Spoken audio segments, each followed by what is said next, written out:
গল্পের নাম তোমাদের মুগ্ধ আমি, লেখিকা সামিয়া। পর্ব ২৮। ফাইম চলে যাওয়ার পর মেরিন ফোনটা নিয়ে বিছানায় বসলো। মেরিন ফোন না থাকলেও ওর মায়ের ফোন মাঝে মাঝে চালাতো, তাই মোটামুটি ও ফোন চালাতে পারে। মেরিন ফেসবুকে ঢুকে রায়হানের আইডিতে ঢুকলো। কেন ঢুকলো তা মেরিন নিজেও জানে না। ঢুকে একটা পোস্ট দেখতে পেল। এই ১-২ ঘন্টা আগেই পোস্টটা করা। বাইকে বসে সুন্দর একটা ছবি পোস্ট করেছে আর ক্যাপশনে লিখেছে, তোমাকে কাছে পেয়েও হারিয়ে ফেলছি জান, তোমাকে পেয়ে গেলে হয়তো আমার আর কোনো চাওয়া থাকবে না। এই ক্যাপশনটা পড়ে মেরিন বলল, মেরিন মনে মনে, এই ক্যাপশনটা কাকে উদ্দেশ্য করে ছাড়ছেন রায়ান স্যার? ঈশানীর জন্য ছিল না তো ক্যাপশনটা, নাকি অন্য কারোর জন্য?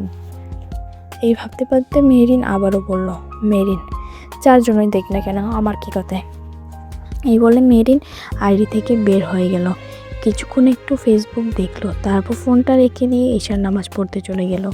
নামাজ শেষ করে পড়তে গেল। সামনে ফার্স্ট ইয়ারের পরীক্ষা, তাই মেরিন পড়াশোনায় মনোযোগ দিল। একটা সুন্দর সকালের সূচনা। কাক ডাকা ভোরে উঠে গেছে মেহেরিন। উঠে প্রতিদিনকার মতো আজও সেম ফ্রেশ হয়ে নামাজ পড়ে একটু পড়াশোনা করে রেডি হয়ে গেল মেহেরিন কলেজ যাওয়ার জন্য। রেডি হয়ে নিচে নামতেই মেরিন বলল, মেরিন, চাচি আম্মু খাবার দাও। সালমা ইসলাম, এই তোমার দিচ্ছি। তারপর মেরিন খাওয়া দাওয়া শেষ করে নিশিকে নিয়ে বেরিয়ে গেল। নিশিকে স্কুলে দিয়ে ও কলেজে চলে গেল। কলেজে যেতেই রিয়া আর লাবণ্যর সাথে দেখা। রিয়া, কিরে বান্ধবী, কী অবস্থা তোর? লাবণ্য, হ্যাঁ বান্ধবী, নিশ্চিত অনেক গিফট পেয়েছিস কাল। মেরিন, আমার অবস্থা তো ভালো, তোদের কী অবস্থা? আর গিফট তো পেয়েছি অনেক, তা আবার বলতে।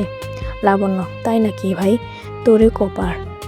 মেরিন, ও জানিস কালকে একটা কাহিনী হয়েছে। রিয়া, কী কাহিনী? মেরিন, আরে কাল রাতে আমার বাসায় রাকিব স্যার বার্থডে গিফট পাঠিয়েছে। লাবণ্য, কি বলিস কি? মেরিন, দেখলে আমি ঠিকই সন্দেহ করেছি, নিশ্চয়ই রাকিব স্যার তোকে পছন্দ করে।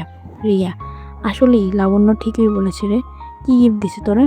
মেরিন, চুড়ি দিচ্ছে আর সাথে অনেকগুলো চকলেট ও ছিল, আর একটা চিঠি ছিল। লাবণ্য, কিসের চিঠি? দে তো, আছে তোর কাছে? মেরিন, হ্যাঁ দাঁড়া দিচ্ছি। এ বলে মেরিন ব্যাগ থেকে চিঠিটা বের করে দিল। লাবণ্য আর রিয়া সবটা পড়ার পর বলল, রিয়া, ভাইরে ভাই, কী এসব? আমি একদম শিওর মেরিন, রাকিব স্যার সত্যি তোকে পছন্দ করে। মেরিন, পছন্দ করলেই ও কী বল, আমি তো আমার লাইফে একটা মানুষকে ভালোবাসছি, আর তাকে ছাড়া অন্য কাউকে আমি ভালোবাসতে পারবো না।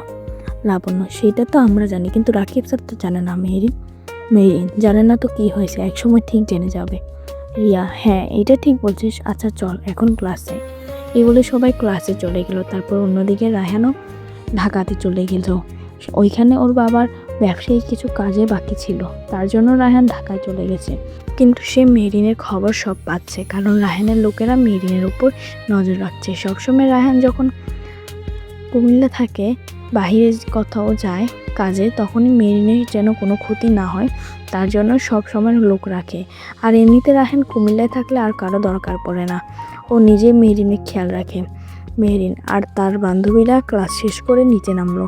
তারপর মেরিন বলল, মেরিন, জানিস কালকে ভাই আমাকে কী গিফট করেছে বার্থডে? রিয়া, কী গিফট করেছে তোকে? মেরিন, ওয়েট। এই বলেই মেরিন ব্যাগ থেকে একটি স্মার্টফোন বের করে বলল, মেরিন, এই যে স্মার্টফোন কিনে দিয়েছে। লাবণ্য, বাহ ভালোই তো দেখি, কই দেখি তো। তারপর লাবণ্য ফোনটা হাতে নিয়ে দেখতে লাগলো আর বলল, লাবণ্য, তো আমাদেরকে ট্রিট দিবি না মেহেরিন? মেরিন, হ্যাঁ অবশ্যই, যা খাবি অর্ডার কর, আমি বিল দেবো। রিয়া, আচ্ছা আয় তাহলে আমরা 3 বান্ধবী ছবি তুলি তোর ফোন দিয়ে। লাবণ্য, হ্যাঁ আয় আয়। তারপর 3 বান্ধবী মিলে পিকচার তুললো। পরবর্তী পর্বটা খুব শীঘ্রই আসবে।